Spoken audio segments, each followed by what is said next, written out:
I'm a young black man doing all that I can to stand. Oh, but when I look around and I see what's being done to my kind every day, I'm being hunted as prey. My people don't want no trouble. We've had enough struggle. I just wanna live. God protect me. I just wanna live. I just wanna live. Ladies and gentlemen, I'd like to welcome you to the Tough Love Podcast. Tonight is going to be a little bit different. I just want you to kind of sit back and mellow with me. This is interesting. Very interesting with what we have to talk about. I know a lot of times when we talk about racism, a lot of times we do a great job at skipping forward, skipping ahead. A lot of people do not like to talk about this topic because it drives wedges into what we know in regards to, the reality of everyday thinking, thought processes, living the good life. It's easy to ignore certain things. But I think that this is one of those situations where I'm not going to be screaming about hitting the like button. If you want to support, please hit the like button. But I just want you to listen to what I got to say. And I think I'm going to give you a different perspective. When we talk about the history of the United States, is often talked with the perspective of the dominant culture. When we talk about the colonizers' perspective, we don't really dive into what happened to the Native Americans. We don't dive into what happened to Oriental people. We don't like to talk about what happened to Black people because a lot of people feel at some point in time, you guys just need to get over it. So what we've grown accustomed to is now when we have people that die, especially in a Black community, if you're an urban, from an urban background, we have grown accustomed now to Brandon Tatum's, people like that, that love to point out. The first thing we're going to look at to find out if we should mourn you as Americans, we want to look at your criminal history. We want to look into your background. We want to see if you was a productive citizen. We want to see if you had a good job. We wanted to see if you was taking care of your kids. So in order to find out if we should mourn the person that died, regardless of how they died, we need to find out if they were productive citizens. So a lot of things that we were able to look at and say, you know what, this person is not credible. This person is not relevant because this person had a criminal background. That has become the new talk about, the new anthem when it comes to this is why your death was not relevant. We used it in the George Floyd. We used it in the piece with Ahmaud Arbery. We used it in the piece with Jacob Blake. Of course, we know Jacob Blake was not killed, but he was shot in the back. We use this in every excuse moving forward in regards to saying these people were criminals. These people had some type of dirt in their background. They wasn't spotless. And we've seen other Black people jump on YouTube and other platforms. And the first thing that they wanted to point out was how these people did not fit the American way, how they were not living up to code. So I wanted to do something real quick because I thought this story was pretty interesting. So I wanted to play something for you guys, and I want you to find out, not necessarily find out, but I wanted you to see how easy it is for you to see something that I noticed that I thought was pretty noticed. Hold on just a minute. 1 second. But when you find out that, okay, well, now it's not about if you have a criminal background. What happens if someone is actually a policeman, actually their job is to protect and serve the community. And they come out and they say, you know what, I'm black and I feel like police brutality is a thing. I feel like racism is a thing. What happens then? Shout out to everybody in the chat room right now. I'm kind of focused right now, so y'all just rock with me real quick, okay? What happens when someone of the police department that's within the police department, that's active in the police department, comes out and says, you know what, we don't talk about police brutality enough. We don't talk about racism enough. And I'm fed up. And when they speak out, what happens when they die? We say it was suicide, but what happens when they actually end up killing themselves? I want you guys to watch this.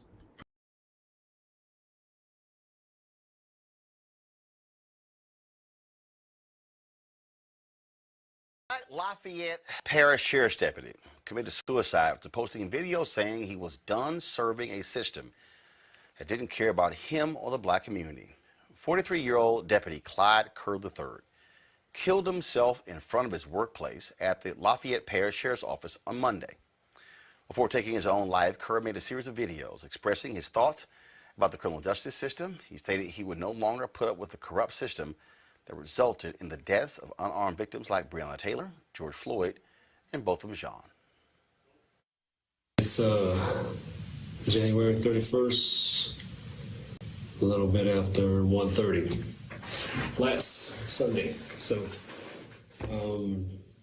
here's what it is. I was kind of hoping to see the Super Bowl, this one especially, because we got two Purple Knights actually playing against each other. Mr. Tyrann Mathieu and Leonard Fournette.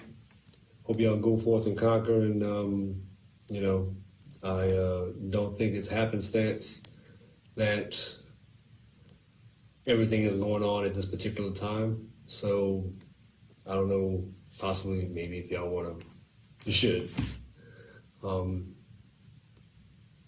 Like I say, take a knee, but you need to figure something out, because this is a moment that can be seized. I think that it should be. So, but yeah, man.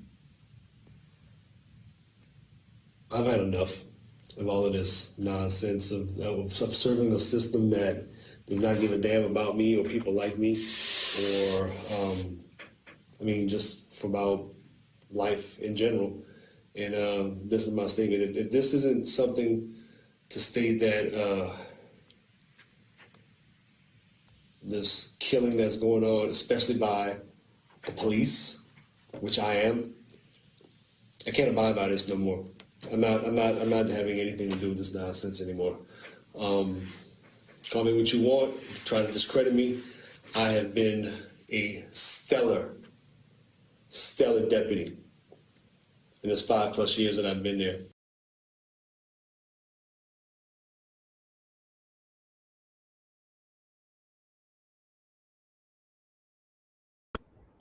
I want to make sure that we point out something real quick. This gentleman just says he has been a stellar deputy. For those people, I don't want to insult anybody's intelligence, but that is an awesome, a great, a magnificent deputy. That means he's lived by the code. He's done his job. He's done everything that he's supposed to do. Why would a man, okay, that has obviously some type of African American descent, that is of the black community, why would he speak out and say this? Shout out to everybody in the chat room. PMAC, I see you. Let's see. I see you. King of the world. I see y'all. I just want y'all to rock out with me if you can. I know it's late, but I felt like I needed to get this off my chest. I think that this conversation needs to be had with a certain level of finesse, and certain things need to be pointed out. But I'm just trying to figure out right now. You have a black man that is not a criminal, that is not evading the police. He is the police. And he comes out and he says, you know what, I was talking to my son the other day and I had to talk to him about the George Floyd incident or whatever. And when I talked to him, I seen that I took some of his innocence when I had to explain some things. Then he goes on to say that, you know, looking at this situation firsthand, I'm tired of supporting a system that doesn't support people like me. What does that mean? And is this the conversation that we're willing to have? Is this the tough conversation that America needs to really have? I'm going to let this thing play.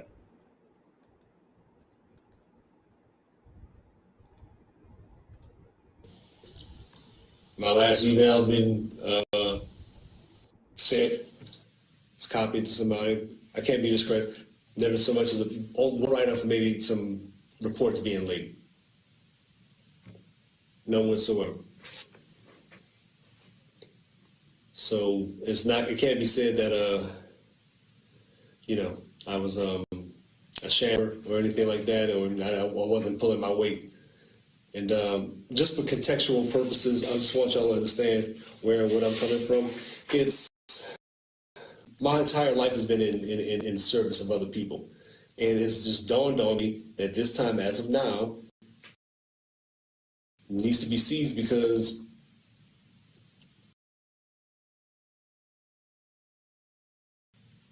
you don't really give a damn about us. That is the truth. That is the truth. I've served with a full heart in the military. After that, got back into law enforcement, and you have no idea how hard it is to put a uniform on in this day and age with everything that's going on. None.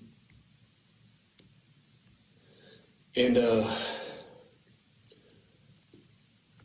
listen, y'all entrust me to safeguard your little ones, your small ones, your thing that's most precious to y'all, and I did that well. Y'all trust me with that. I've had security clearance in the military. That's verifiable. If I was untrustworthy, if I was a threat, would they let me guard the U.S. Embassy in Kabul? Which I did. I trained Iraqi police, Afghan national police, and that's not it. But I wouldn't have been put in a position of that if they thought I was a threat. But that has allowed me to see the inner working of things. And this is a demonic system, and it's not anything I can continue to serve and want to be a part of.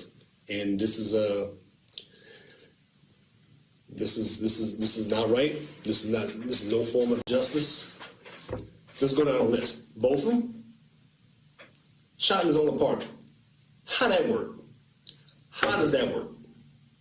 Chilling on his couch.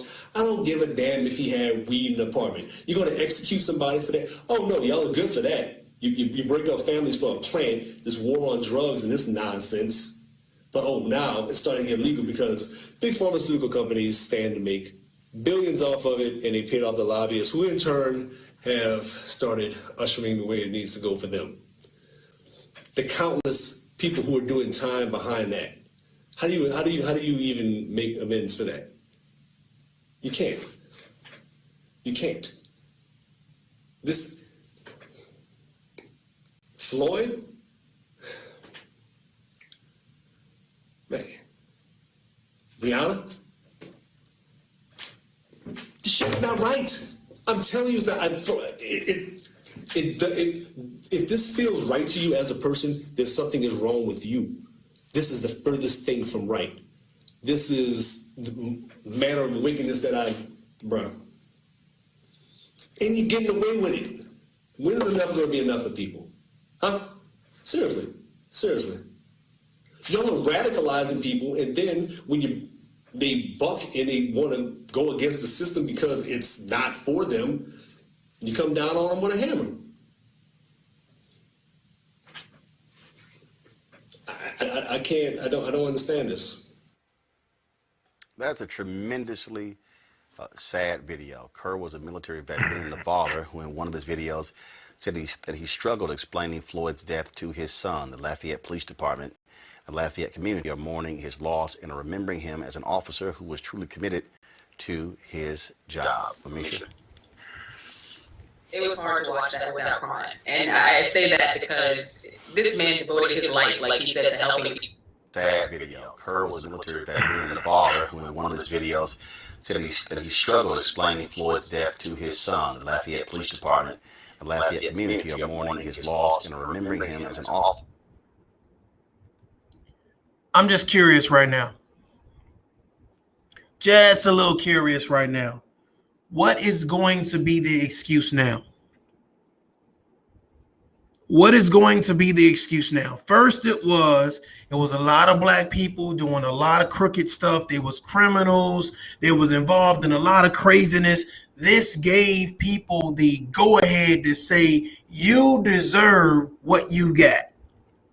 The Brandon Tatums, the Candace Owens. I've heard countless people that are trying to win a position inside of America in regards to getting support, a lot of Donald Trump supporters, trying to say that you deserve what you got because you were not like us. Now, is us American? Is us people that say, you know what, before we praise you, we must first do a background check to see what type of person you are, because that depicts if you deserve what you deserve. Let's just say I was an alcoholic last year. Let's say I was a drug addict last year. Now, when I get into a situation with the police, the first thing you say, well, hey, he just got out of rehab last year. He just got out of rehab for this last year. You deserve what you got. I've sat back and I've been very vocal, and I've also been very patient about certain conversations. I've watched people, talk about the black community and how deserving certain things that happen in the black community, hey, they bring it on themselves.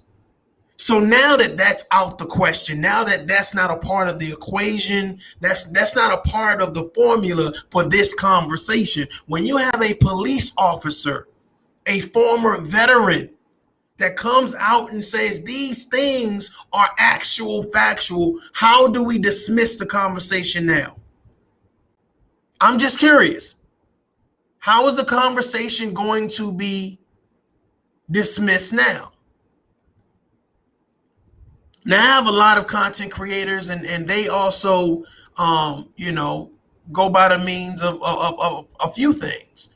They believe that, Donald Trump was, a great president. They believe that, he did a lot for black people. He did a lot for America. We kind of stand on different sides of the spectrum. But I want to play y'all this because I think that this is relevant in this situation right now. Super Bowl halftime show performance. So the weekend took the stage, and a very different stage that was actually built at one end of the field. Do not care about the weekend. People.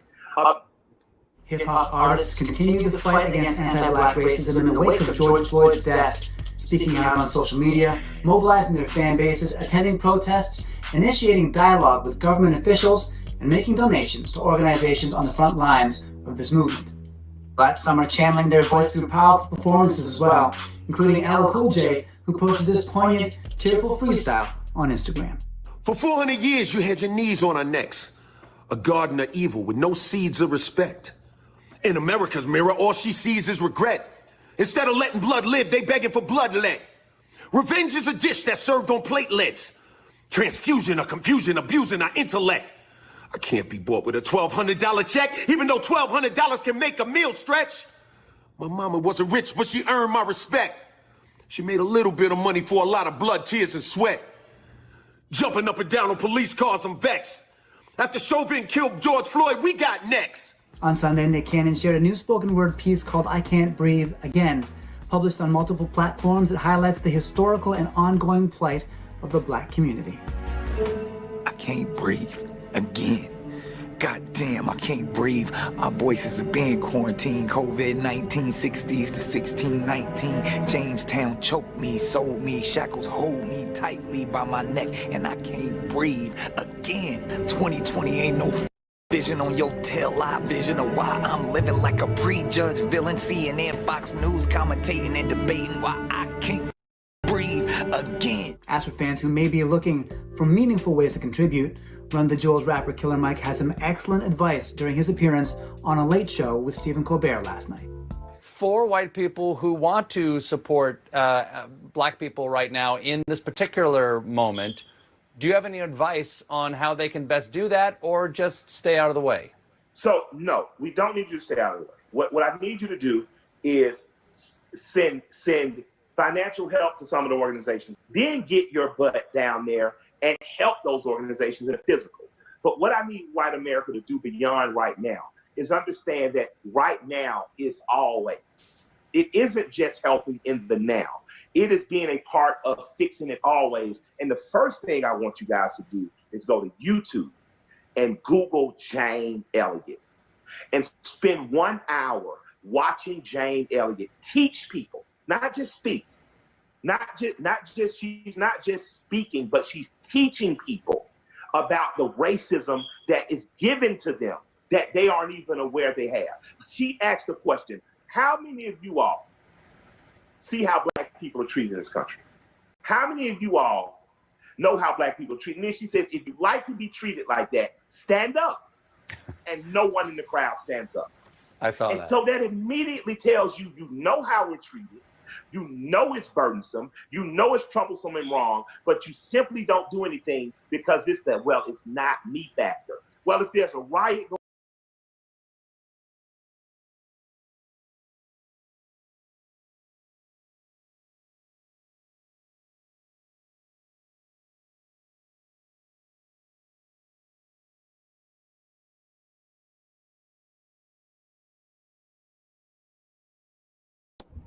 You know what's so funny is that that right there, this gentleman name is Killer Mike. We tend to hear from our celebrities a little bit too late.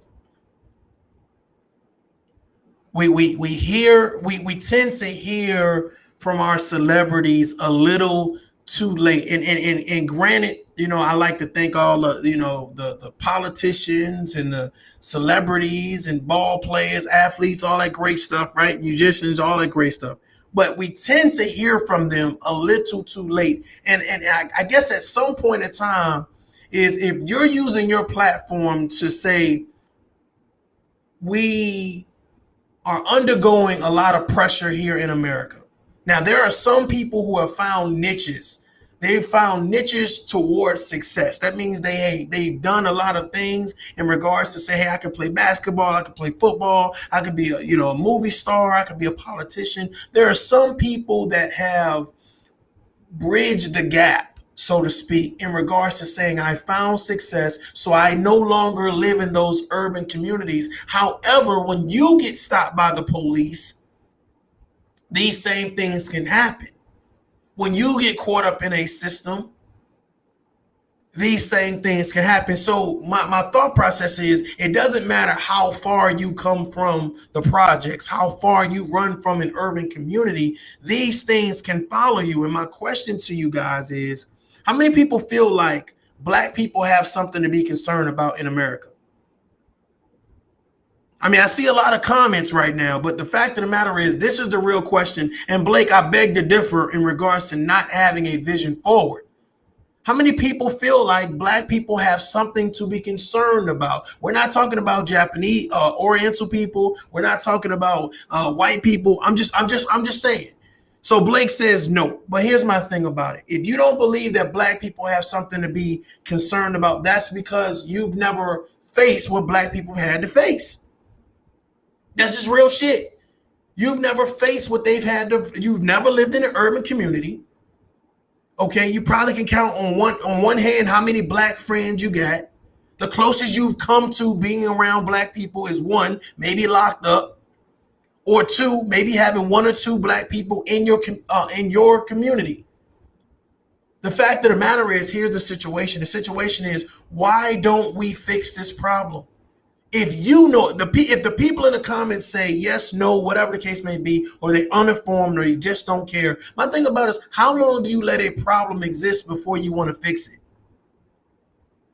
That's real shit. How long do you let a problem go before you fix it? Everybody talks about systematic racism. Then you got people saying, oh, it's no such thing as systematic racism. Then you talk about police brutality. Oh, it's no such thing. Well, police brutality happens more in white communities than it does in black communities. Well, my whole thing about it is, how many times do you see in the suburbs, do you see police actually killing kids all the time?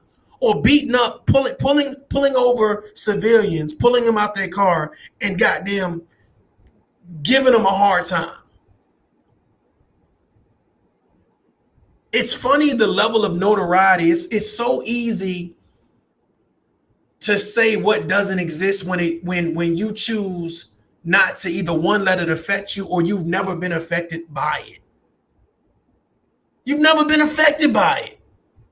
So it's so easy to sit behind your computer and say, oh, this doesn't exist. Black people complain too much. Black people are lazy. Black people don't want to work. Well, I know a lot of black people that are not lazy. I know a lot of black people who do want to work. I know a lot of black people who don't applaud other black men killing other black men. But what is being promoted? See, my thing about it is, if there is a push to say we're going to all get on the same sheet of music, that means everything is going to be equal. We talk about equality. We talk about equality. We're going to note Black history during Black History Month. But as soon as it's over, then that's it. But we're making Black history every day, all the time. You see the NFL, they want that black dollar so bad. Did you see those commercials? Did you see everybody they implemented inside of the Super Bowl? Because they want that black dollar, because that black dollar is actually powerful. Now, I'm not one of those guys who says, well, black men or black women or black communities need to totally separate. Like, I'm not super pro-black, but I'm super pro-reason. Now, we have an officer that was killed. Okay, we're saying that he committed suicide. However, the jury's still out on that. But the conversation is now this: why all of a sudden, a week or two after you come out and you say, hey, look, this system is racist. This system is promoting racism, and I see it on a regular basis. Why would you commit suicide? That doesn't seem odd to you? That doesn't seem odd. Matter of fact, you know what? This would be a great conversation. What I'm going to do right now, I'm going to see, because I do know that Blake is a Caucasian gentleman, and I would love to get some feedback on some of these questions in regards to what he feels, because he's heavily inside this chat room, and I would be remiss not to have a tough conversation. So if Blake wants to come on up, I just dropped the link, so that way you can see this conversation kind of unfold. So if he decides to come in, that's great. But if not, let's keep this thing rolling. You made me racist. You made me racist. America, you made me racist. By ignoring who I am. By not giving me an opportunity to be better. By pulling me over and telling me that you're going to remind me that I'm a black man, that I have to defend myself and tell you I am not from that community. I do not disrespect police officers. I'm a good citizen. I have to prove every day that I am somebody in America. I'm just saying. I have to prove every day that I am somebody in America. How many people have ever been pulled over and said, you know what, it's nighttime. I hope this is not the last time, that I see my children. I hope it's not the last time I kiss my husband or kiss my wife or I walk in my front door. How many people have ever had that type of fear? There's a lot of people in the comments right now. They've never had that type of fear. They've never had that type of fear to walk into a courtroom and know that the odds are going to be stacked against you based on your skin color or based on the fact that you didn't have enough money to get a lawyer. So now you have to worry about this public defender. Are you actually going to help me, or are you going to check the block? There's a lot of people that's willing to have a conversation but don't have enough details to actually have a credible conversation. Think about it. I mean, you got to think about, from all the Latinos, the Native Americans, the black people, you got to think about all the people that's been railroaded, put in jail for minor offenses. Then while you're in jail, have those charges stacked up against you. And now instead of doing 2 to 5 and possibly getting out in a year, now you're doing 5 and 10 years. Because some guard don't like you. They're mad because their wife decided to make them tuna fish instead of making them a pastrami and rye. A lot of people do not know this, but they are heavy in the comments talking a lot of fuck shit. When you're not affected by a system, the only thing you can do is spectate towards that system. That's all you can do. So if you're not a solution to the problem, you're a part of the problem. I'm trying to figure out what the narrative is when you say that the majority of 2020, we were using the majority of the black deaths, the police encounters with black men and women. We were saying that these people were bad people. And some type of way we justified that by criminalizing them, by weaponizing their blackness. So now that we have a sheriff, a deputy, a former veteran of the United States military that speaks out and says this shit is real and nobody's talking about it. Nobody's talking about it. So now I got motherfuckers in the chat room saying, oh, no, this shit is fake. This shit ain't real. Well, what's not real about it? Don't we have the bodies to prove it?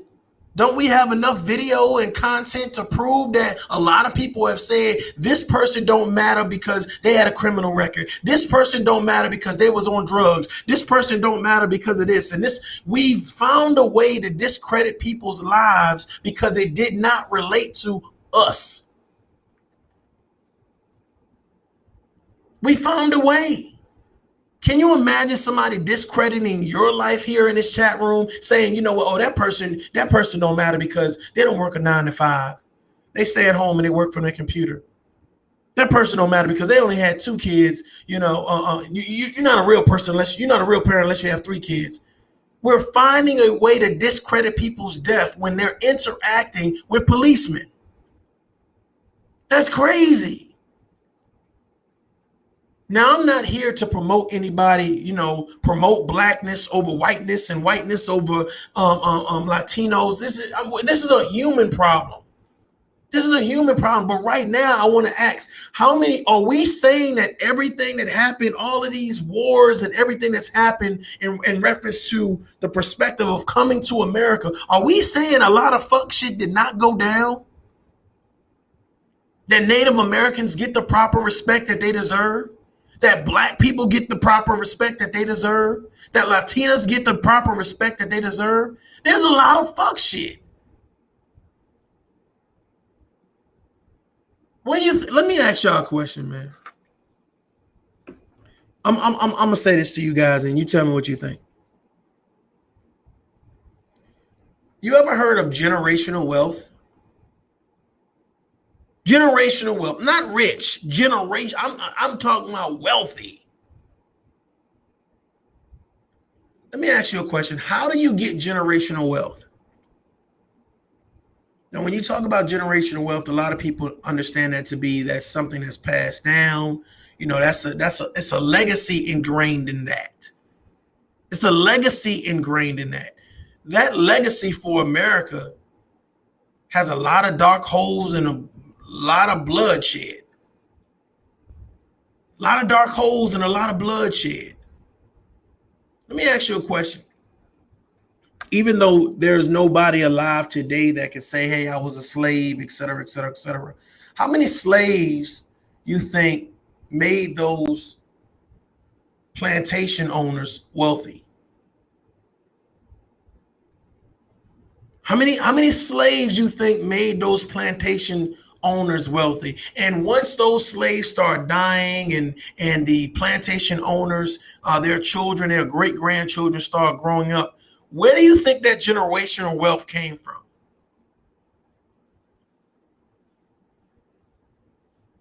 Where do you think that generational wealth came from?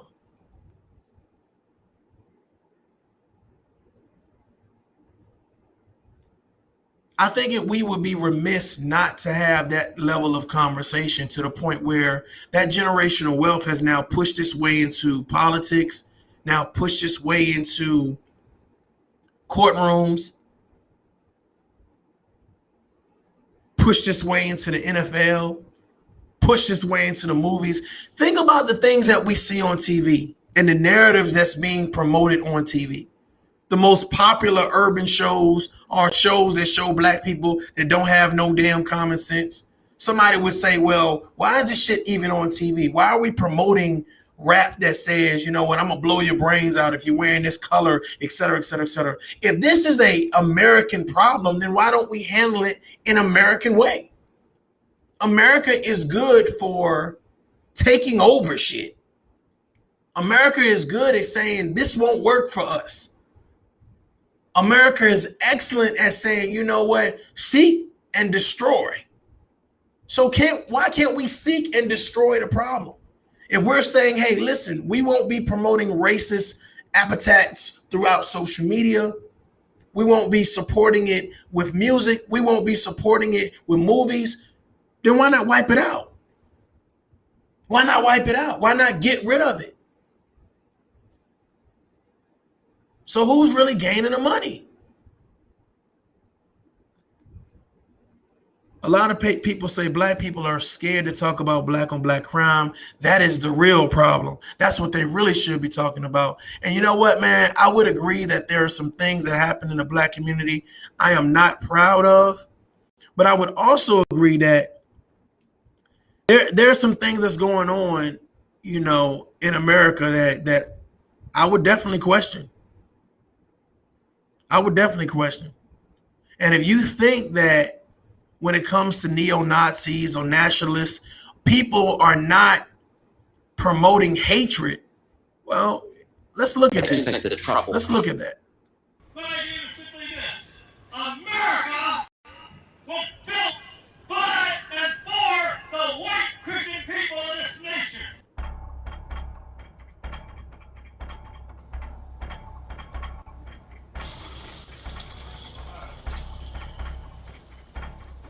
We have been seeing, really, ever since Barack Obama first won election in late 2008, a growth in groups on the radical right.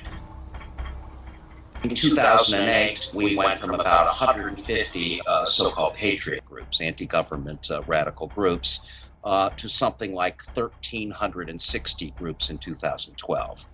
In the last year, though, Donald Trump has added fuel to that fire in a very big way.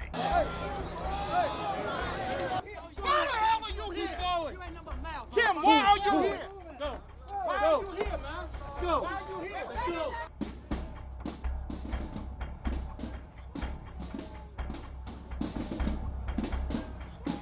Al Gore and George Bush and people like Mitt Romney and these people, they're all the same. You know, they're all the same type of candidates. So it's pretty interesting this year to see something a little bit different. So. You know, we support those nationalist principles like closing the borders and things of that nature. So we do support those things, but we're not going to come out and endorse them. Donald Trump wants to bring back jobs to America, give dignity to the American worker. It's not that Trump is telling these groups what to think. They have, you know, had their own white supremacist ideology for many decades now. What Trump is doing is legitimizing. I came here to speak on behalf of Donald Trump. I've never met the man, but I can tell that he has nothing but the best interest of this country in heart. Some of the things that he's saying are issues that we've been tackling for years now. When we talk about globalism, we talk about America first, these sort of things, bringing back American jobs. These are things that he's hitting on. So it's put a lot of our nationalism sort of becoming mainstream. All we want is to change America back to what it was. We do want to see whites, you know, rise and have our own state here in this country. I do think that Trump will probably help the movement grow as a whole. We may not see that reflected at rallies, but I think we will see it reflected on the number of people who are engaging with the ideas of the white supremacist movement, whether that's electronically on the internet or in actual person and face-to-face encounters.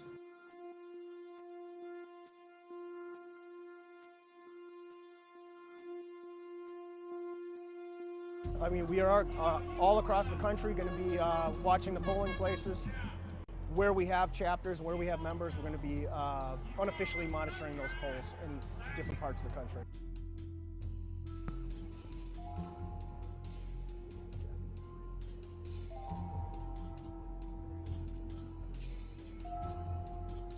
This is crazy.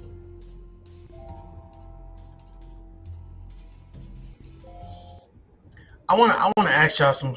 Matter of fact, I have a guest, um, and I know that he's very vocal about his stance on certain things. So I'm gonna bring him up because I think this would be fair in regards to this conversation. So I'm gonna bring him on in. Blake, you there? Yeah, I'm here. Okay. I know that you've been kind of seeing some of the stuff. I haven't read everything that you were saying, but I'll kind of let you go ahead and give your synopsis of what you feel in reference to this conversation. So go ahead. Well, I mean, you know, it is your channel, and there's a lot of things here to talk about. There's a lot of things to kind of push back on, different perspectives to be given. I'll let you lead it, but just in general, I would tell you and your audience, and you know, anybody that consumes content on YouTube, that anytime you hear one side of a perspective, or it be framed in a color way, you're going way off track, and you're not going to find any kind of answers that you're looking for on the other side of that conversation. That's all I'll say at the outset, and we can tackle this in segments. Like I say, lead the way, and I'll give you my thoughts on the particulars of each point. Okay, that's fair. I don't know why I can't see your hold on 1 second, hold on. Well, he's there, ladies and gentlemen. I don't know why I can't see his hold on, let me do this real quick. Maybe because of that. Okay. Well, I'm cooking bratwurst for my lunch tomorrow, and I'm in my pajamas, so you know my can's probably. No. I was saying your the little avatar or whatever the case may be. But yeah, so if you guys don't know, I think it's important that you guys know that I am an African American male. Blake, my newly found friend here, social media friend, is a white gentleman.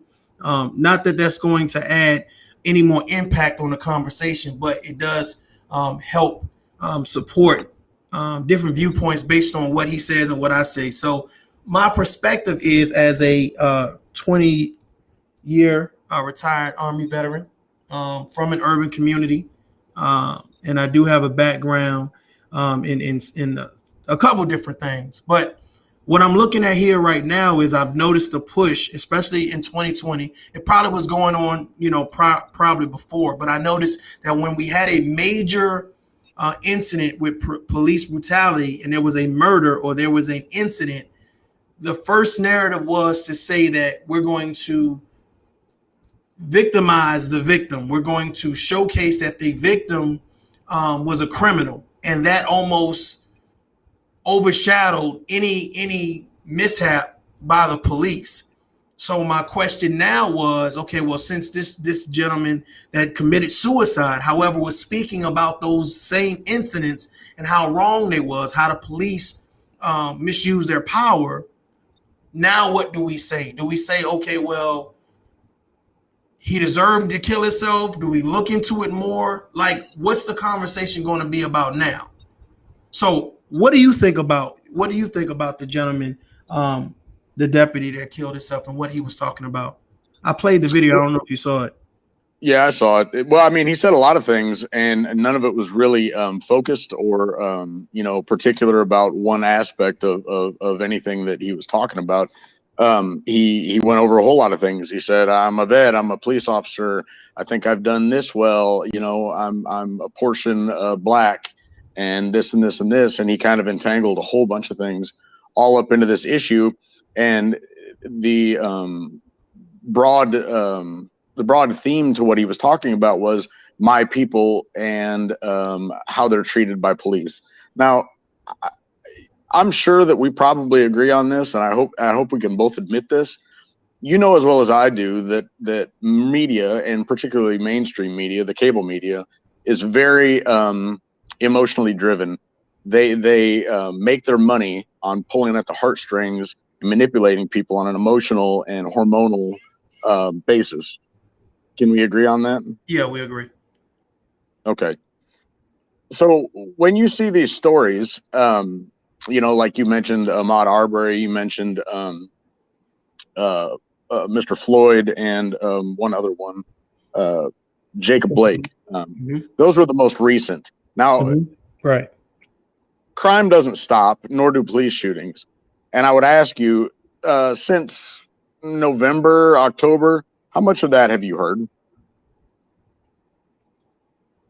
Public, not a lot. Okay. Individually, So, in reference to the people that I know in certain cities, I know that there's some things going on in the cities, but publicly, not a lot. But go ahead. right.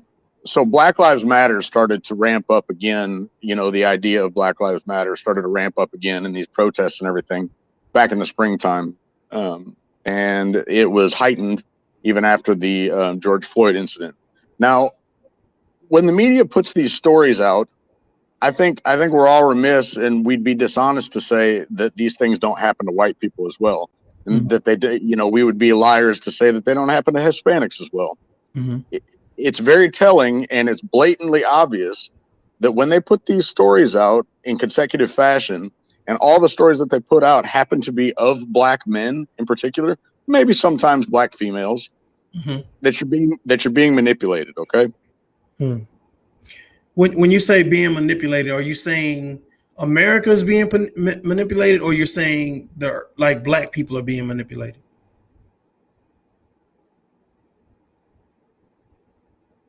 Looks like he cut out. But I've heard that narrative before in regards to people being manipulated. And my whole thing about it is there's a lot to talk about when we talk about manipulation. You know what I'm saying? And looks like he just came back. Hold on. He's back. Okay. So I was asking, can you hear me? Can you hear me? Yeah, I got you. I don't know what just happened. For some odd reason, YouTube kicked back in on my phone, but it was closed. So Okay. Anyway, you're talking about manipulation.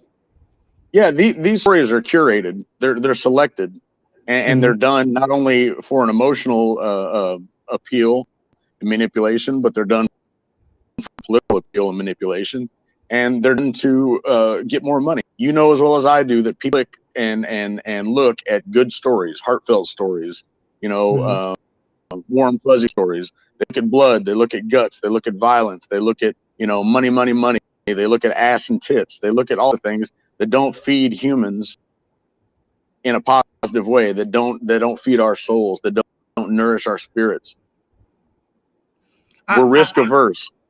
I get what you're saying. My thing about it is just if we just unpack the George Floyd situation, it's like regardless of whether it was made to be pushed as a manipulation factor or someone just recorded it on a live video and it just went viral through that stream, that right there is a monstrosity. That shit is ridiculous. And regardless if it happens one time or it happens repeatedly, because that's a practice that a lot of police officers use. It was so many people coming out saying, that's happened to me, and I filed a complaint against this officer or this officer. So my thing about it is just because you don't see it or it's made to be mainstream doesn't mean that, one, it's not happening, and two, we can say it's manipulation, but for some people, I don't think they manipulate it. For some people say, that shit happened to me. I was a victim of that. I just ain't died. You know what I'm saying? So at what point in time do we get past that's just being used from the media as a manipulation tool to now we need to fix this shit? I mean, that's what this conversation is about. How the fuck do we fix what is being pushed out to manipulate us? If that's what you're saying, Blake, is happening. Hey, they're just using heartfelt stories. But I'm saying these heartfelt stories are affecting people's communities. Well, how now do you get the right answer? And he just kicked off again. I'm just saying everything can't be, we're just going to blame it on the media or we're just going to blame it. No, I think that we need to handle the root of the problem. And the root of the problem are that there are people that are in a position to protect and serve that are abusing their powers. And I'm gonna be honest with you. I just don't see, like he said, I really don't see a lot of people in suburban communities that are getting taken advantage of. Okay, Blake, I'm here. I'm waiting for you. Okay, he's back. All right, using my computer now. I mean, you're not going to get an argument from me that those cops were wrong. And I watched the videos from the very beginning of the interaction all the way to the very end, that those cops were wrong on a number of different levels in a number of different situations. But the problem with the story is that right out of the gate, it was Black Lives Matter. It was framed as a racial incident. Now, the problem with it is they only showed a portion of that encounter. They didn't show the very beginning. They didn't show the very end, and they never talked about, did he actually have a counterfeit bill? Well, no, he didn't. Did he take off? Did he speed off when they approached him? He was actually there for like 10 minutes after he had gone in and paid for the Chinese food. Dude was on drugs. So what? It doesn't matter. I'm with you. And you know what? There's a lot of people in this country that are with you and me on that same topic, on those same issues. The problem is you're never going to hear on CNN, MSNBC, even Fox News, the people that actually agree like you and I do. It's probably the overwhelming majority of people in this country that say, yeah, those cops were fucking wrong. They were wrong. They were wrong for treating him the way that they did from the very beginning. Dude was calm, handcuffed behind his back, sitting on the curb. They went around and talked to different people for like 15 minutes. And Floyd never did anything. He didn't run. He didn't get up. They actually left him alone on the sidewalk. Now, maybe he had some anxiety attack. I don't know what happened. But the dude was never a threat. He never kicked anybody. He never spit at anybody. He never tried to bite anybody. He never did any of those things. And there wasn't just one white officer. There was 4 officers on scene. There were 2 on his back, 1 on his neck, and 1 standing out front. There was Hispanic, 2 white guys, and Asian. What were you? Chinese, Japanese. I don't know what he was. But the framing and the narrative was Oriental, Blake. the framing and the narrative was black victim, white perpetrator. There was a whole lot more that went on during that whole thing, and there was people in the crowd that were pushing back against those cops. They weren't all black. The main people were white. So why are we looking at this, and why are we allowing the media to manipulate us and pull our strings to think that this only happens to black people, and that this is a white versus black thing? It's not. I think the issue is that having George Floyd die, of course, you know what I'm saying, that's a problem within itself. But knowing that this happens to other black people in urban communities, that is an issue that's being manifested. That's why it's so easy to be like, because the majority of the times you have white officers in urban communities, and they go into those communities and they're doing these things. So now when you have it on the main stage and you're saying, this is what we've been talking about. You see this fuck shit, you see this bullshit, because there's a lot of white Americans, there's a lot of Americans, period, that don't see this on a daily basis, that don't see this in their community. So when they see it, they're so shocked, so flabbergasted now. It's like, oh my God, I can't believe this. So now, I mean, what do you do? The fact is that a man lost his life over some fuck shit. It just happened to be a black man. A person that killed him or responsible for his death just happened to be a white man.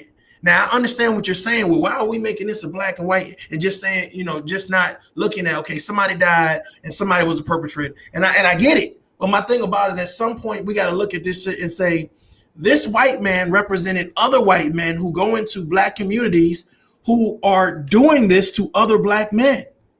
So why are we not fixing this shit? When do we address the conversation? Go ahead, Blake. You look like you about to bust, man. Go ahead, man. Just say it. If you don't think that this same stuff happens to white people, you're not even on this planet. Like I don't know what to tell you. If you only ever see what people feed you and choose to feed into that, choose to live that, choose to run it down the track, I mean, we're gonna get nowhere. This is not a white versus black. This is not a minority versus majority. This is power of the government versus the citizens. Look up Daniel Shaver. You ever heard Daniel Shaver? Daniel Shaver. No. Daniel Shaver. Yeah. Guy never committed a single crime. I can give you a short synopsis of what happened. Okay. Just so happens he was white. Now, Now, he was killed by a white man, but that dude was executed in the most horrendous fashion that could ever be conceived of.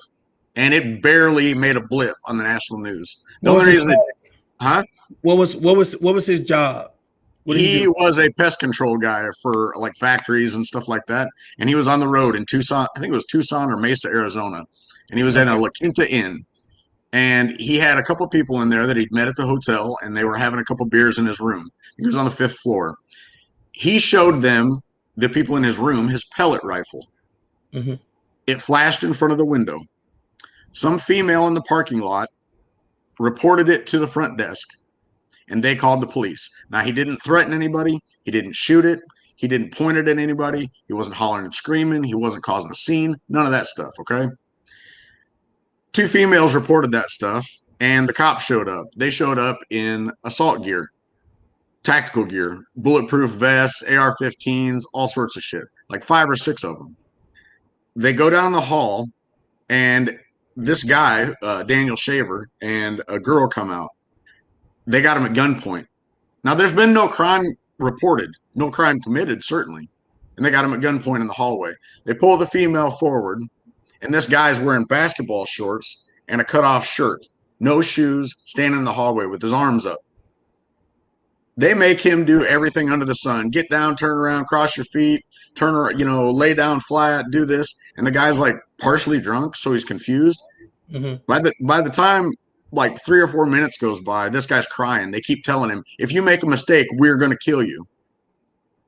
He's sobbing. Please don't kill me. I'm trying to do what you're telling me to. He doesn't even know why they're there. Mm-hmm. He starts crawling on all fours while he's sobbing because he's afraid for his life.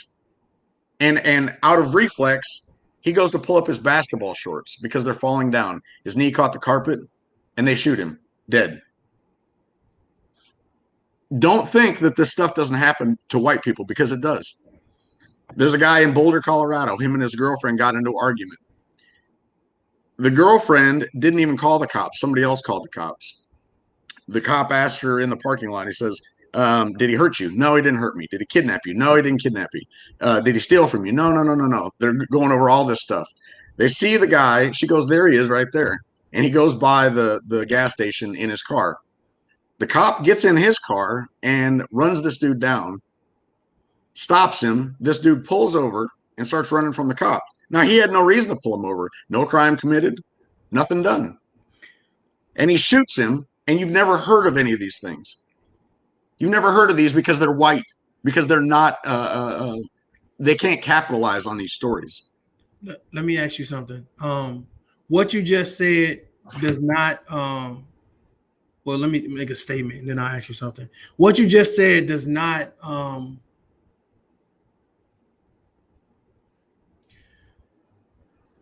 there's no way in the world, as a veteran and just as a person, that my heart doesn't go out to the people that you just said that was murdered.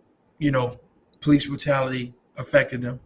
My issue is that if you decided to start some type of organization where you started to say, I'm going to take these stories that are not being pushed through the main media and telling them, hey, look, these things are happening and no one's talking about it. Who am I to tell you that because you're saying, let's stop killing these white men, let's stop the police brutality against these white men. Who am I then to tell you, oh, well, you can't, not that you're telling me that I can't, but I'm just saying it seems that every time you say that this is happening to black men or black people, the counter to that is, well, what about these white people that it's happening to? It's not my fault that black people are saying enough's enough. It's not my fault that they're saying, whether it's a fucking rally, whether it's a riot, whatever the fuck it is they're doing to speak out. It's not my fault that people are fed up with whatever's going on in their communities. I get it. There are things that are happening in other communities where it's not being broadcast because of the media wants to predict or portray a certain narrative. And I get that. My thing about it is there are people actually being affected by this shit that are tired of this shit, which is the reason why they're running the social media, talking the shit that they're talking. So what's the fix for a situation like this? If white people are not getting promoted or not getting the notoriety that should be coming with, hey, this happened to this white guy over here with the police. Who should be promoting them? Who should be talking about this happened to a white man as well?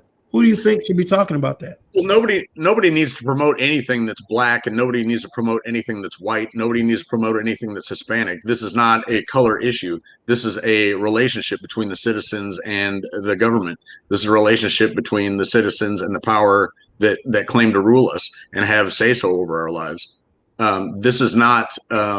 This goes way off the rails and gets us absolutely nowhere when you try to attach color to these issues.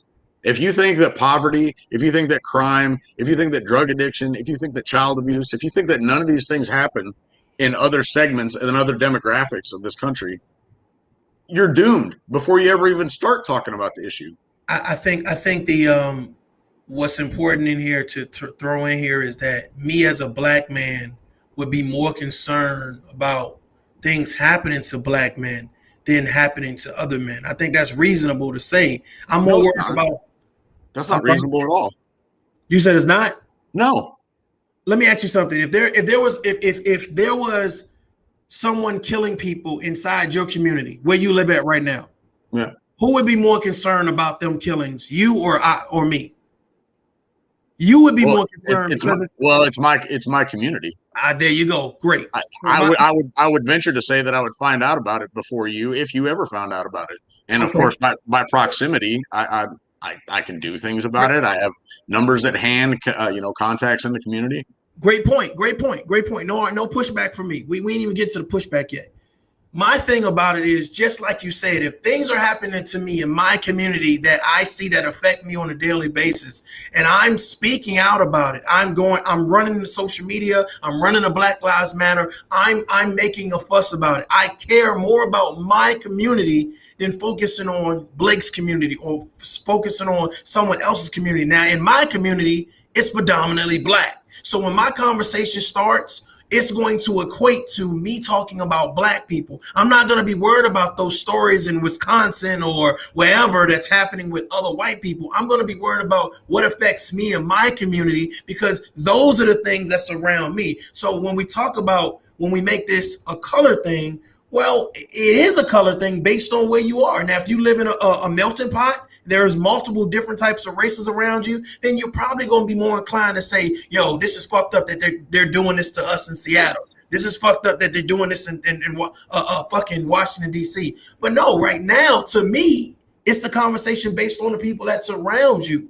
So I think we're talking about the same thing, but I understand that you don't want to drive this conversation, not this conversation, but the conversation being racial. You think it's bigger than that. And I think that at some point in time, you have to look at each race is affected differently based on the stereotypes and the things that encompass in that race.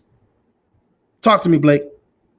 I mean, to the degree that black people self-segregate themselves by saying, having arguments over and over and over again about what it is to be black, and putting big bold letters on black culture and separating that. I guess that does make a different community, so long as you want to think of yourselves as something different and separate and complete and different from humanity. I think that what hurts me inside is probably what hurts you inside. I think that if there's a murder in my community, no matter what the color of the victim are or what the color of the perpetrator is, that probably hurts me too if my neighbor gets killed, or if some little kid down the street gets molested or raped or abducted or whatever it may be. It doesn't matter the color. And my community is not white. My community is my community. Yeah, I'm not presuming that you live in an all-white community. I'm just saying in general. Well, yeah. Again, we're talking about community and proximity and relationships and familiarity. There's no need to tie race to that. You did mention the Native Americans, and one of the things that I would point out to you is there's a lot of similarities in what you would call black populated areas as there are on reservations. They're very well, a reservation. You draw the parallels if you'd like. You'd know better than I would, and I certainly don't want to speak for you. A reservation is very desolate in culture and looking forward in vision. They want to hold on to the past. They want to hold on to the wrongs of the past, and they don't leave the reservation. There's a lot of handouts. There's things that you can get for free so long as you stay on the reservation, so long as you don't leave what was given to you. There's very different levels, very polarized as far as wealth goes. There's people that own the businesses, there's people that run the casinos, there's the tribal councilmen, and then there's everybody else. Mm-hmm. It's not too different from the way that the United States has become, but the attachment to the wealthy has mostly, I would say, come from their proximity to political figures in government, and money's coming down out of contracts. Now, the wealth polarization in this country and the self-segregation is the same thing everywhere. It doesn't matter where you are. There's something to all human experience when you hold on to the past, when you can't get past things that have already been done, when you don't confront those things and move forward.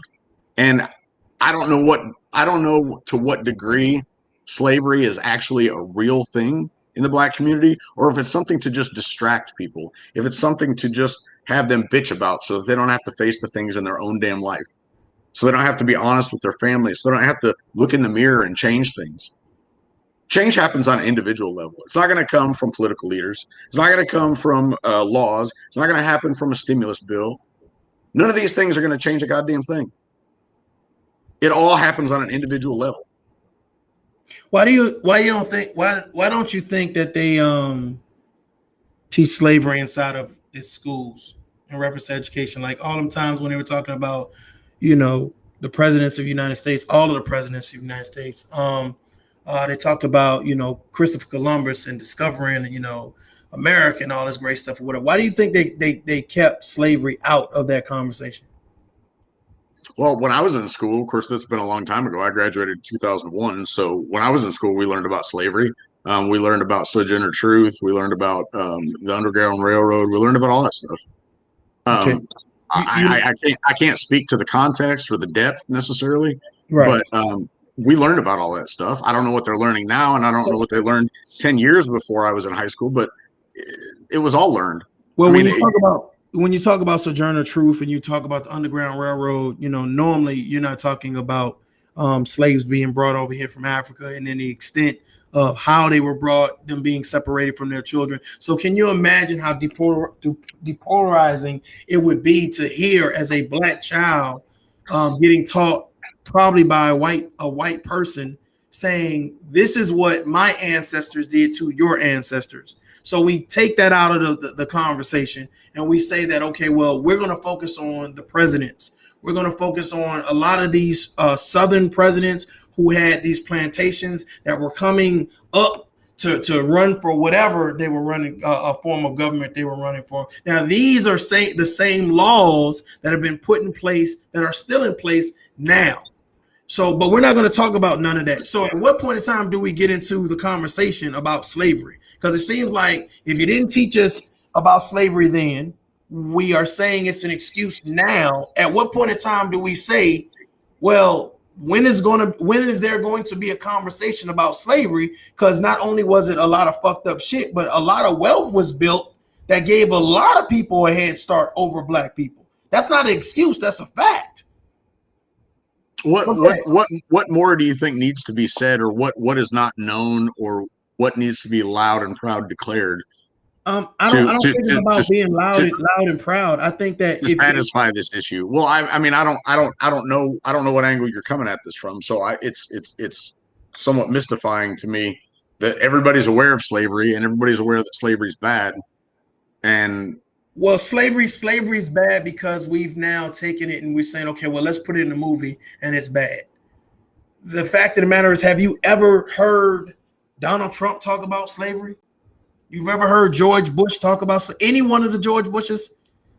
My thing about it is, if you're the leader of the free world, isn't it interesting how that lesson has never been promoted inside of any politic conversation? And then However, on these small platforms such as this, you have a black man and a white man talking about slavery, and you see, not that you're dismissive in no way, shape, form, or fashion, but it's like, well, how does slavery affect us now? Well, slavery affect us because the powers that be are now in play, because a lot of them were funded through slavery. I'm talking about generational wealth. So I'm just trying to figure out how would someone say, okay, well, you got a head start, I didn't. So this is where I am right now. This is probably why you have money for a lawyer and I don't. Okay, I got to go with the public defender. Okay, I mean, where I live at, where you live at, in reference to redlining, saying this generational wealth has helped me move into a great neighborhood. Now, granted, there's a lot of African Americans right now, Latinas. There are a lot of Native Americans. There are a lot of people that have found wealth by them working hard, by them getting the American dream, and that's awesome. And a lot of people say, hey, that's what America does. It gives everyone an equal chance. The thing about it is it really equal?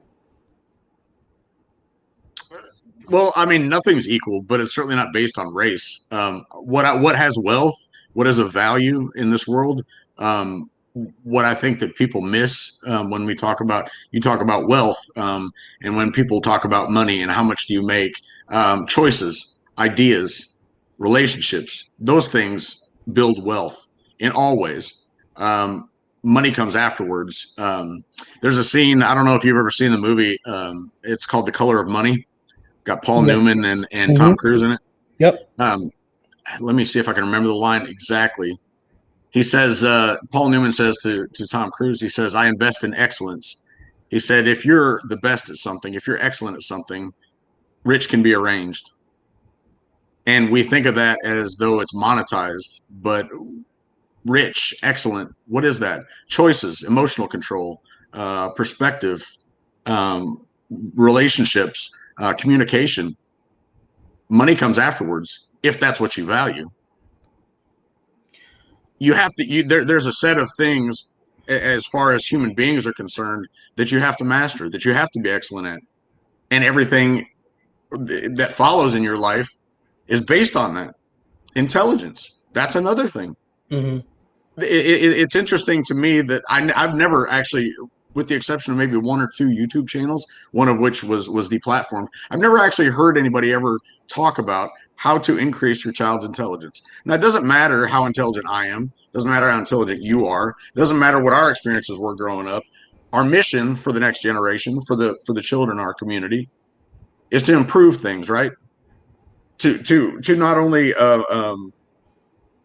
earn more money, let's say, that's pretty low on the totem pole as far as I'm concerned, but to improve things, give them better perspective, explain to them why, improve their intelligence, have conversations with them. I think that right there is, to be honest with you, every black man and every black woman that I know firsthand, that is stuff that they value of importance in reference to providing those standards and those morals, trying to move out of, bad communities, trying to tell them how to interact with police officers, trying to make them productive citizens and put them in places where they can get higher education. So I definitely believe that conversation is happening. Now, I don't know, in reference to the content creators that you speak of or whatever, but I know for a fact those are things that I talk about in regards to saying, what are we doing in regards to ensuring that our children are prepared, to take the steps that they need to be successful. So, yeah, that's definitely important. But my whole thing about it is I think that some people are remiss that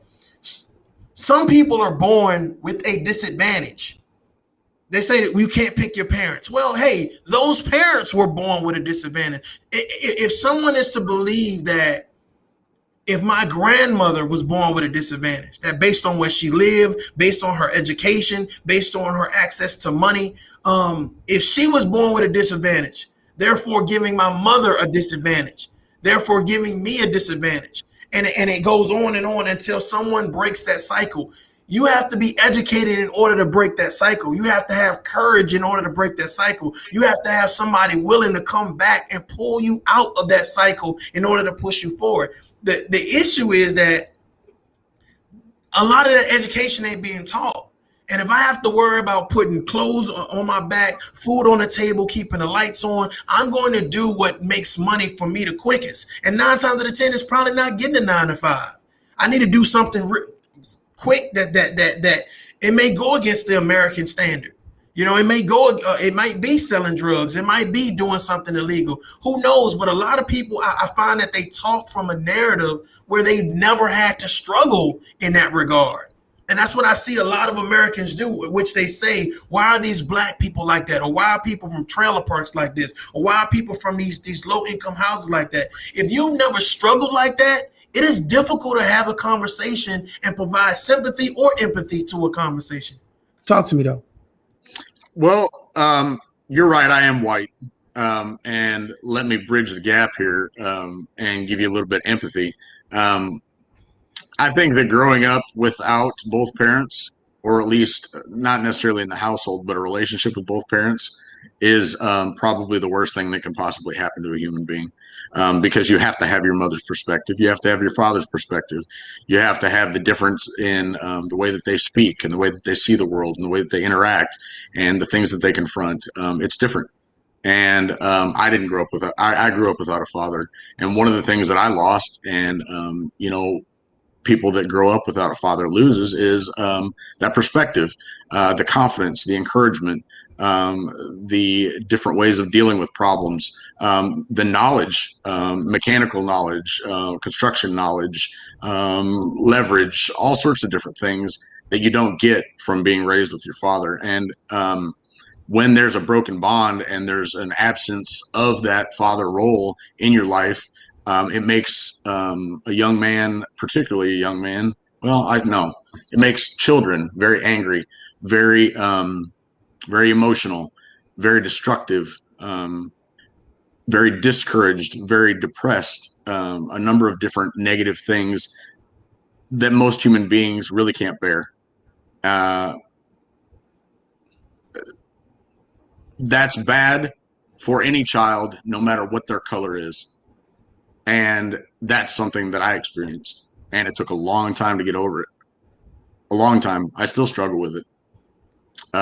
There are things about my character. There are things about my ways of dealing with things, the ways that I react, that still I can trace back to this one issue of my life.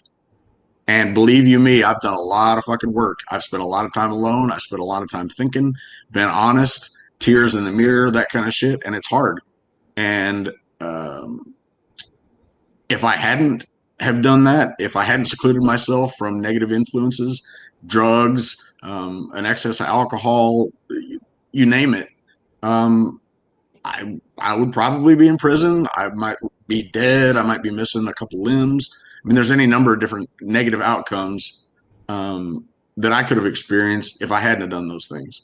Now, when you have a particular population, and we want to look at it in a demographic way, and you want to talk about Black people, okay?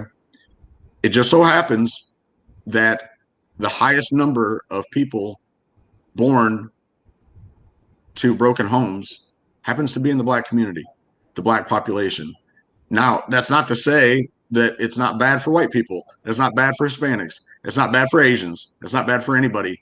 But when you're born into that situation, no matter what your color is, it's going to be a big hill. It's going to be a big mountain to climb. So, again, I thank you for telling me your story, sharing your story. I appreciate that. And I definitely agree that it's going to be a big hill and a big mountain to climb. I want you to apply that story to living in an urban community. Okay, now we do know that urban communities that exist do have white people in, do have other nationalities in it or whatever. And I want you to add the pressures and I want you to add the restraints that happen in the urban community. Now, when you add in all of those pressures and restraints that you have in the urban community, and that's why I didn't want to bore you or insult your intelligence by saying the pressures and restraints that happen in urban communities. But the fact of the matter is, when you have those things, it is very hard to be successful. You have to have a strong mind. So what it sounds like is that based on a community that you grew up in, you were able to overcome some difficulties or obstacles in your life. So that says a lot about you and your character, and whether you're still working through those things. Then again, that says a lot about you. What I'm saying is that when you are placed at a disadvantage, you are giving a handicap. A lot of people tend to say, well, I don't want to focus on your handicap. You know what I'm saying? As long as I see that you got all your limbs and you got all your sight and all the other stuff, but they don't realize that, okay, well, yeah, I did grow up in a home, but my father wasn't there. Like you just stated, my father wasn't there. But I would say, well, you grew up with a mother, so you were good, right? But you would say, okay, well, my mother. No, yeah, I understand your story, but what I'm saying is, I take your handicap and I dismiss what you think your handicap is. And I think that's what a lot of people do. Well, black people, they're always complaining about this. Well, was that provided for them? Did they grow up like that? Did they grow up in a safe community? And a lot of people would say, well, that's their parents' fault. Well, that could be their parents' fault. Or it's like you said, okay, that could be something, or the relationship with the government. Who the hell knows? At this particular junction right here, man, I'm tired of having a conversation about police brutality, whether it's on black people or white people. I'm tired of talking about systematic racism and why the fuck we can't afford lawyers. To me, they should be fucking free. Let the government pay them. But the fact of the matter is, it's like people are getting football numbers for small offenses, going to jail, getting snatched from their homes, and out of goddamn 5, 6, 7, 8 family members, no one could come up with goddamn a retainer fee for a lawyer. Like they're like you said, this conversation has so many layers to it. My thought process right now is, why the fuck is racism so big if everybody knows it's bad? How the fuck can it still be big if everybody knows it's bad? I mean, what people think of when they think of racism is just another form of tribalism. I mean, whether you attach it, whether you see or identify your tribe as a racial group, your particular racial group, or some music culture, or some well, I'm not African American. I'm an African. Well, I'm male, I'm female, I'm a single mom, I'm this, I'm that. I mean, you can go down the line and find any number of different categories. I'm a vet. I was a Marine. No, I'm an Army guy. I'm a police officer. Well, I'm a firefighter. It just so happens that race happens to be the most distinctive and immediate tribal category. We're visual creatures. Our brains have developed that way. We're one of the most acute species as far as our visual capacity goes on this planet. And I think that if we can't transcend that and we can't look beyond the tribal, the racial category, and give the individual a chance, and maybe perhaps see past the color of the hair, the color of the skin, gender, all sorts of different things, I think we're pretty well fucking doomed. That's why I don't see attaching race to any of these social issues as a positive. I give no credit or credence or value to the likes of Tariq Nasheed or David Duke or any of these people. All it does is compartmentalize us, and we fail to see our common ground. We fail to see our shared experience. We fail to empathize with anybody because we've already divided ourselves. We self-segregated. These issues that you're talking about transcend demographics. They really do. I don't know what to say other than start looking elsewhere. If all you ever see is black people being hurt by the police, start looking elsewhere, because there's more people that are hurt by the police that are white than are black. But it doesn't even matter. Let's get beyond that. The idea is that there are laws that we don't like. We definitely don't fucking need them. And the one common denominator above all this is government. Government is forcing themselves upon us. They're coming down on us. They're taking our money. They're keeping us dependent. They're giving us a drug. They control the license, the fees, the fines, everything. And it brings people down. You're not gonna get anywhere so long as we infight amongst each other. Well, it's really a black issue. Well, it's really a white issue. Yeah, but we all do this. We all do that. Well, they had this and they did that and they were criminals. It doesn't matter. The only issue that matters about any of those things that those events that you cited, whether it was Jacob Blake, whether it was Ahmaud Arbery, whether it was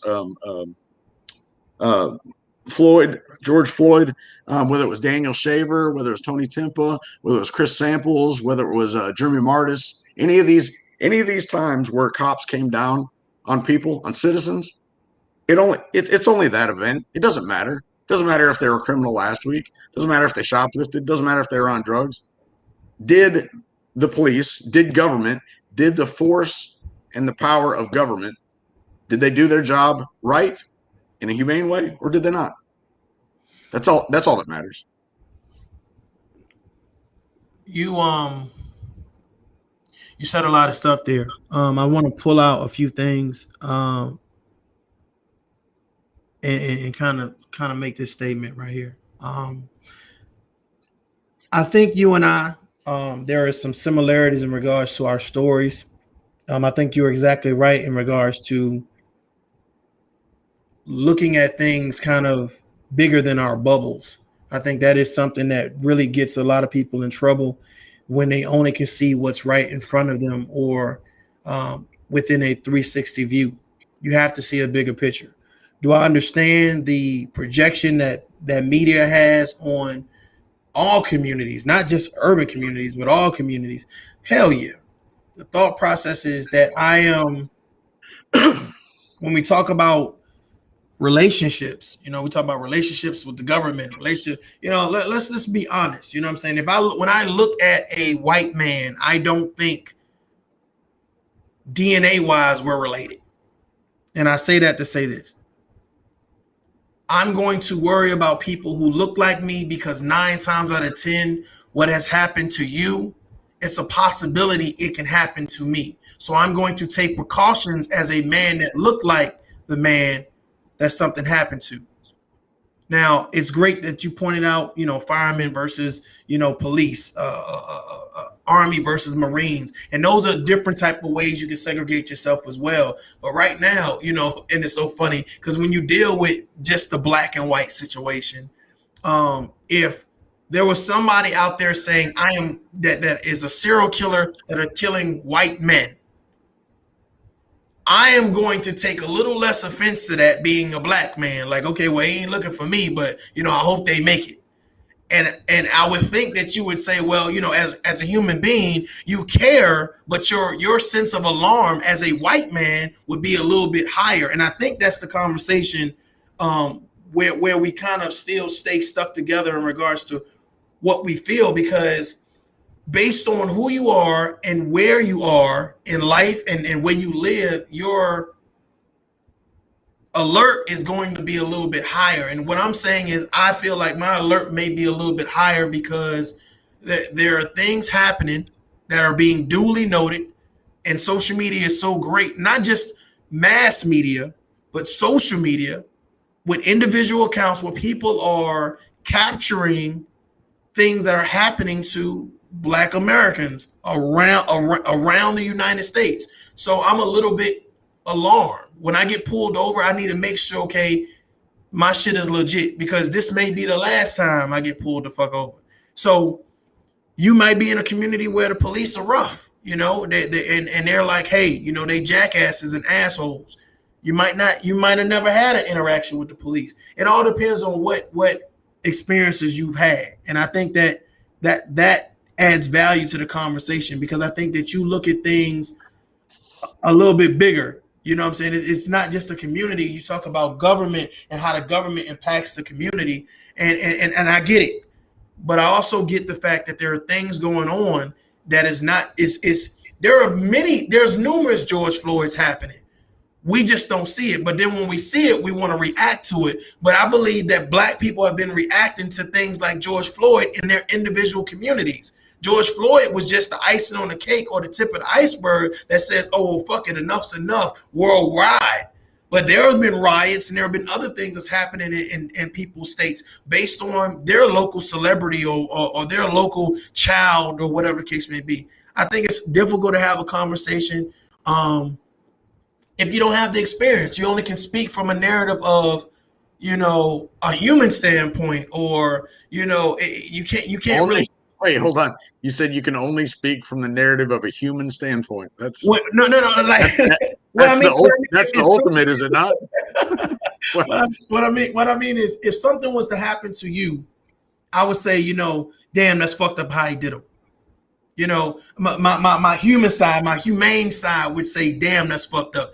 If I cared, there are some people that don't. If you don't look like them, they don't give a shit. If you don't live where they live, they don't give a shit. A lot of people are just so self-centered and so involved in what they have going on. If you're not within my household or my immediate family, I don't care. There are some people like yourself that worry about bigger pictures because they've stretched out their bubble a little bit. And depending on who you are is what you care about. My personal thing is, I wish we could fix this issue. I wish there were stiffer consequences for police officers that misuse their authorities. I wish there were stiffer consequences for motherfucking people that are racially profiling people. So I think we see things in some ways a lot of the same ways, but I think we have two different experiences about this conversation. I want to take this down a different path for just a second, if you don't mind. Yeah. One of your people, one of your viewers, Victim Defender, says, say her name, Sandra Bland, an EMT worker who was killed, and they tried to make it look like it was her fault. Now, what I know of the Sandra Bland situation was that she had been suicidal in the past. I don't know blood toxicology or nothing about that on site, but she did die while she was in police custody, a day and a half or two maybe after she had been in jail. What's interesting about that is we all know Sandra Bland's name. Do you recall a story? I believe it was in Minneapolis, not a couple months ago in the fall, but the previous year in the fall. There was a New Zealand lady, blonde, and she was white, and she reported somebody stealing something from her house. And she went down into the alley, and she was approaching a cop car, and she was shot in the face. And the suspect that she described to the 911 dispatch was, I believe it was a black male, but she was shot and killed. And she was shot by a black police officer. Now, I don't know her name. Her name doesn't fucking matter. Matter of fact, her color doesn't matter either. The police fucked up. Okay. Now, that was blatant and it was clear. But we don't know her name. And you probably never even heard that story. I haven't heard that story, but I think Blake, you and this is not to take away from any of the stories that you said. All of the stories that you said are definitely been credible. I think my issue is that as a black man, I'm concerned about what's happening to black people more than everybody else in the world. That's my, if I have a black son, I'm going to be more concerned about my black son than you're concerned about your white daughter.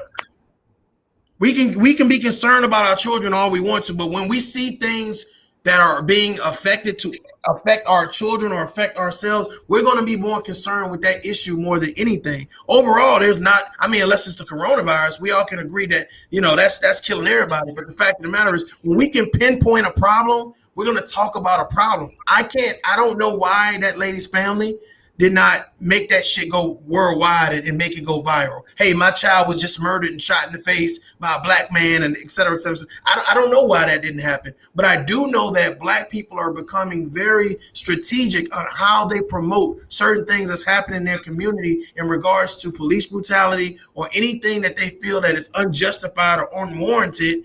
They're promoting that shit and it's getting out there, and now more people are being made aware of it and talking about it. And do I agree with everything that Black Lives Matter do? No, I think that they're very reactive and they do very little to a certain extent. However, I do believe that organizations like that are needed because, again, it's just like you said. Well, no one knows about this or no one knows about that. Well, a story can go viral by itself. There's a common theme here, and I want to be very clear about this. The woman that I was speaking of, that happened to be white, I don't care about her color. Her family does not control the media. The media controls the media, and to a large degree, the government controls the media. Certainly, police unions control the media. Certainly, local representatives and mayors and so on and so forth control the media, and they're only going to report on the stories that they think that can get them the most hype, the most clicks, the highest ratings, all these kinds of things. I don't know how to wrap this up other than to say that the commonalities among people, among human beings, as far as positive and negative in our life go, are the same. If we want to talk about, fatherlessness and that kind of thing, we don't have to put a color on it. We don't have to. When we talk about the welfare state and the way that it undermines our relationships and our families and our bonds and our self-images, we don't have to put a color on it. It's bad for everybody who gets involved in it. These things are at the core. They're at the base. After that, everything gets bad. Things go off kilter. Things fall apart. They disintegrate. They dilute. There was kind of I wouldn't even call it an analogy. I suppose it's a metaphor. Let's say in 1600, back in the slavery days, for instance, you were getting on a boat and you were leaving from Africa, or you're leaving from England, and you were coming to North America, and you set your compass. Why you sound like we was on a cruise or some shit?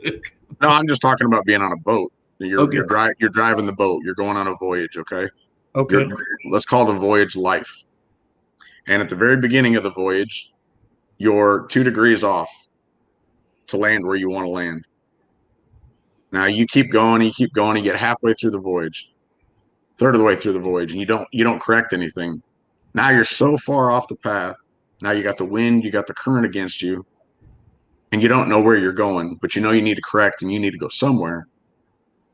You're never going to get at that destination. You're never going to get that shoreline that you wanted to be, that promised land, that place of peace, that place of tranquility in life.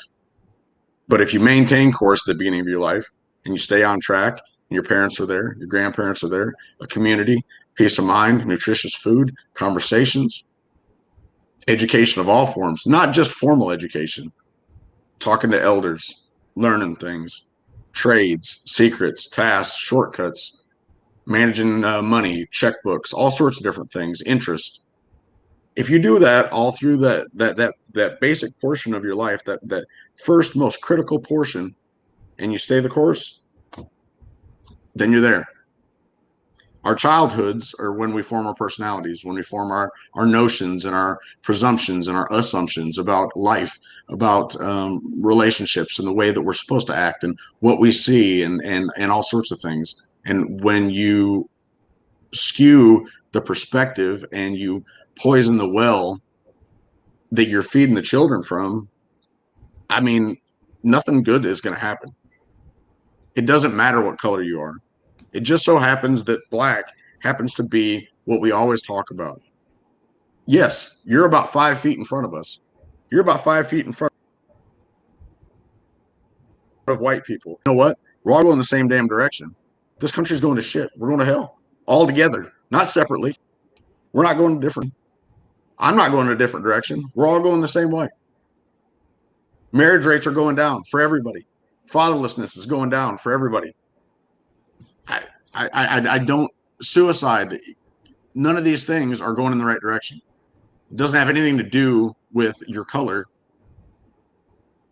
We're all going down the trash. And if we keep talking about this as a color issue, as though the cops are only against black people, man, they're not. They're against everybody. They've lied to me. They've roughed me up on the fucking sidewalk. They've tried to tell me that I was trespassing just so that they could get me all flustered and get me to say something or do something that was stupid so that they could arrest me. I was filming them on the sidewalk, going through a dude's truck that was abandoned on the side of the road. They didn't like it. So what'd they do? Come over and fucking harass me, flank me to the right. Got right in front of my face, put his hand on his gun. All I was doing was filming him. That was it. You think I'm not that fucking close to all the same shit? You think I haven't been given tickets for no fucking reason because I was driving a junk car? I think that I mean, what you're saying is your absolute truth, and I would be remiss if I would try to dismantle your truth. Those are your facts, And anybody that would say that you are wrong for presenting your facts is a motherfucking jackass. So I don't proclaim to be a jackass. So I appreciate your truth. My thought process is this, that when you have your truth and you speak your truth, then that is the subject. That is the narrative that at that particular time, from the start to the end of you presenting your truth. And I think that a lot of people get misconstrued that when Black people start talking about racial issues, they don't realize that that's their truth. That's their start and to their end. That should be the conversation. Stick to that narrative. We can add what we want to add, but don't take away from it. And I think that when you just told your story about you're saying, hey, you don't think the cops roughed me up, et cetera, et cetera, et cetera. Everything that you did to start that conversation and to make those statements, when you ended it, that was your shit. It wasn't for me to come back and say, well, what about this and what about that? What about this? And I think the issue is that we don't never have a chance to say, give me your story. Start your story and end your story, and that's it. We're not gonna talk about statistics. We're not gonna talk about what happened to somebody another race. We're gonna focus on what you say the problem is, and until we get to a stage where we can say, well, what is the problem? What do you feel the problem is? Let's have that conversation. Fuck what I think the problem is. What do you think the problem is? Now, I get what you're saying in regards to big government and how it affects in regards to media, but I think the issue is that until we are comfortable, and I understand it takes patience, and I understand a lot of people saying we've had these conversations, whether you were privy to the conversation or not. A lot of people have had these conversations, and it's been scholars, it's been low level entrepreneurs. Everybody done had it, right? Mom and pop, everybody in barbershops, beauty salons, everybody's had these same conversations.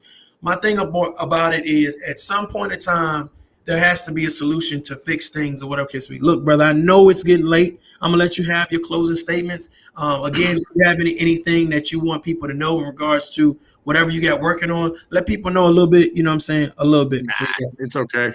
The only thing I would just boil this all down to, basic human realities, and just say that when you're raising your kids or when you're interacting with children, don't yell. Don't raise your voice around them. It puts them into an immediate fight or flight situation. It raises hormone levels. It raises cortisol. It affects their health. Whether you're yelling at them or not, it doesn't matter. They turn off their ears and immediately turn on their most primitive reflexes. And it doesn't do good things for their emotions, doesn't do good things for their hormones, and it certainly doesn't do anything good as far as their education or intelligence goes. Don't hit your children. When you hit your children, it shows them that you can't control yourself, that you react violently to someone that you love, which is in opposition that I can't even begin to express. And they don't learn anything other than fear. Don't ever say, because I said so. Explain everything to your children, no matter how old they are. Do it as though you're responsible for them. Do it as though you love them. They're not stupid. They're just inexperienced. You have to maintain control around your children, because everything you do is an example.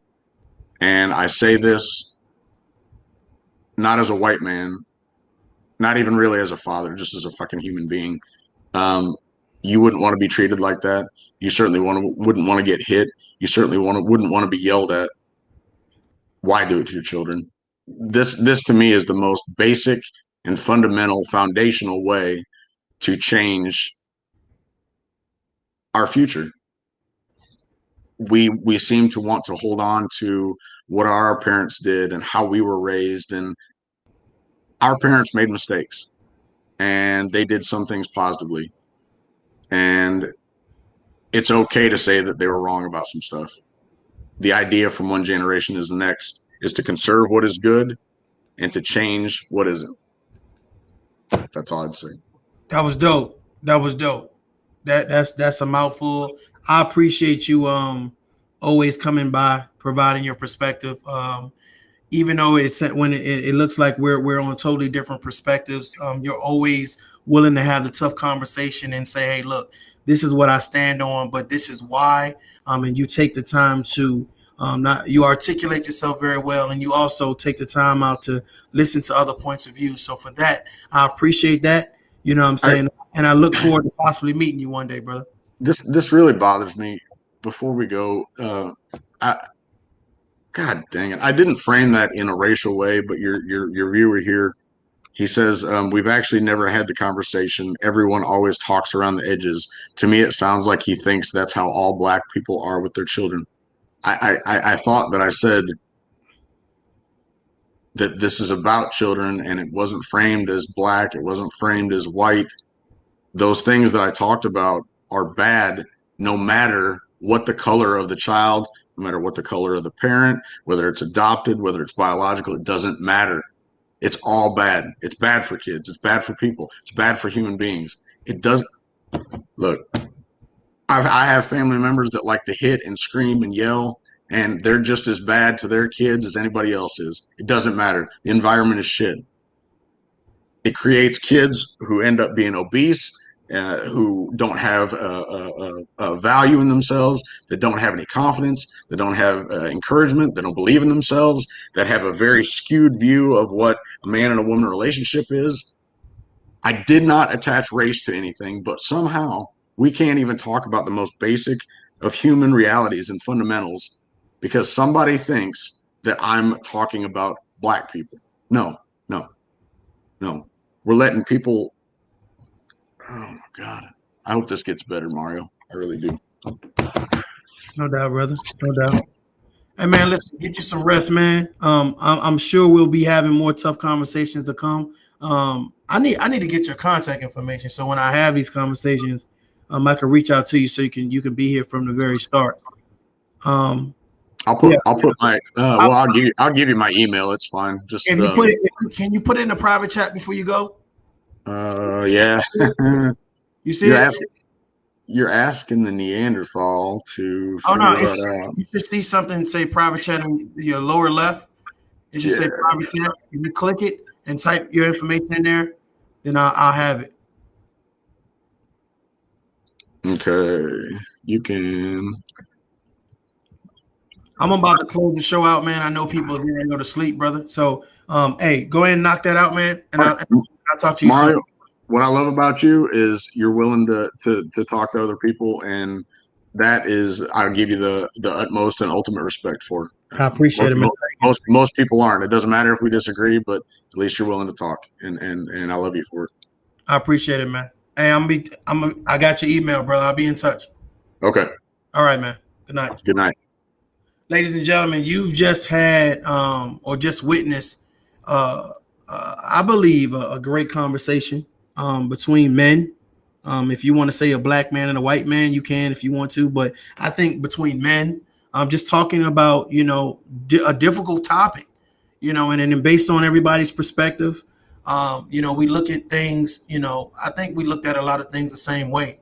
But I think that we have different ways that we want to fix the narrative. I do believe that I do agree with some of the comments being made in the chat room in regards to saying that, having a conversation from start to end. I think that it is easy to start a conversation, but I believe that the interjection is, what about this and what about that? I believe that people should stick to the narrative of that conversation. You know what I'm saying? If the narrative is we're talking about how black people feel about racism, then let's stick to that narrative. Don't try to debunk that with something else.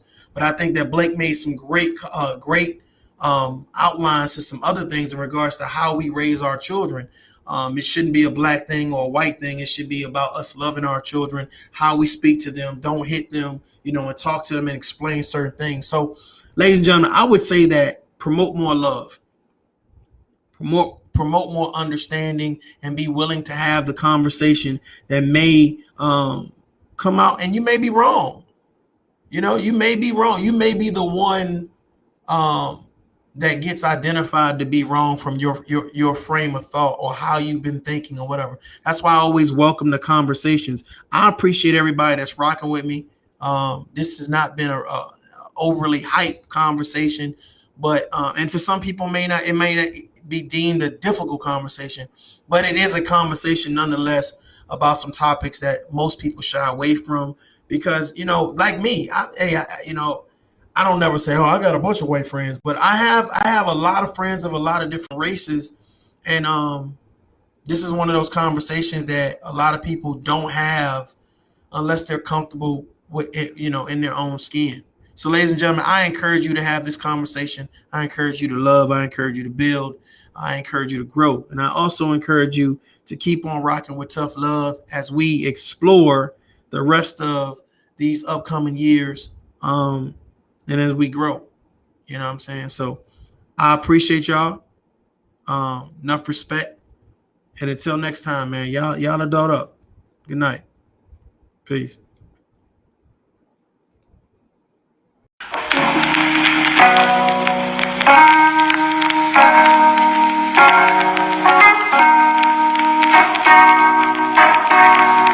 up, everybody, no more sleeping in bed. No more backwards thinking, time for thinking